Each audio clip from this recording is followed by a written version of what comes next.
আইন উপদেষ্টা ডক্টর আসিফ নজরুল বলেছেন, ফ্যাসিস্ট সরকার ডিসিদের জনগণকে অত্যাচার ও নিপীড়ন করতে ব্যবহার করেছে। তাই আইন ও সংবিধান মেনে জনগণের সেবা নিশ্চিত করতে ডিসিদের নির্দেশনা দিয়েছেন তিনি। এদিকে দেশে অরাজক পরিস্থিতি তৈরি করতে স্বৈরাচারের দোসরেরা আবারও সংগঠিত হচ্ছে, কর্মসূচি দিচ্ছে। এ ব্যাপারে সজাগ থাকতে জেলা প্রশাসকদের নির্দেশ দিয়েছেন প্রধান উপদেষ্টার বিশেষ সহকারী আব্দুল হাফিজ। রিপোর্ট সৈয়দ আব্দুল মুহিতের।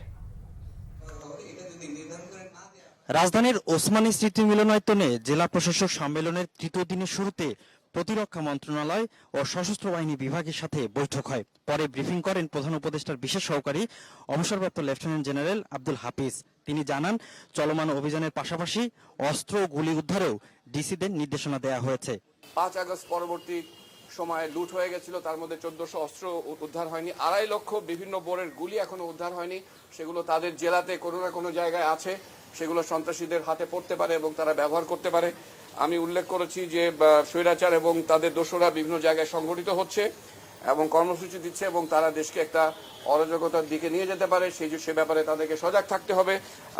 আমি আরো উল্লেখ করেছি যে সামনে রমজান মাস আসছে, সেখানে তাদেরকে একটা ত্রিমুখী চ্যালেঞ্জের মধ্যে পড়তে হবে, যে দ্রব্যমূল্য যাতে তারা তাদের জেলায় কম রাখতে পারেন সেটা চেষ্টা করতে হবে। কুকিচিন নিশ্চিহ্ন না করা পর্যন্ত সেনাবাহিনীর অভিযান চলবে বলেও জানান তিনি। এদিকে ডিসিদের সাথে আইন মন্ত্রণালয়ের বৈঠকের পর ব্রিফিং করেন আইন উপদেষ্টা ডক্টর আসিফ নজরুল। দেশের সবচেয়ে মেধাবী মানুষরা ডিসি হিসাবে কাজ করেন বা প্রশাসনে আসেন।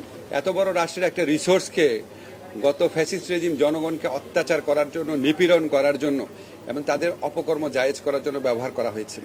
তো আমার ওনাদের সাথে ইন্টারাকশন এসে শুধু মনে হয় যে এটাকে আমরা যদি পজিটিভলি কাজে লাগাই, জনগণের সেবা করার জন্য ওই ক্যাপাবিলিটি ওনাদের আছে, কিন্তু ওই রাজনৈতিক দিক নির্দেশনাটা থাকে না। তো আমরা আশা করব ভবিষ্যতে বাংলাদেশে যেই দলই ক্ষমতায় আসুক, কোনোদিন যেন আমাদের যে প্রশাসন ক্যাডারে যে অসীম আমাদের সম্ভাবনা শক্তি রয়েছে, এটা যেন জনগণকে নিপীড়নের কাজে না লাগিয়ে আমাদের সংবিধানে যেভাবে বলা আছে জনগণের সেবা করার কাজে যেন লাগায়, এটাই হচ্ছে আমার প্রত্যাশা থাকবে।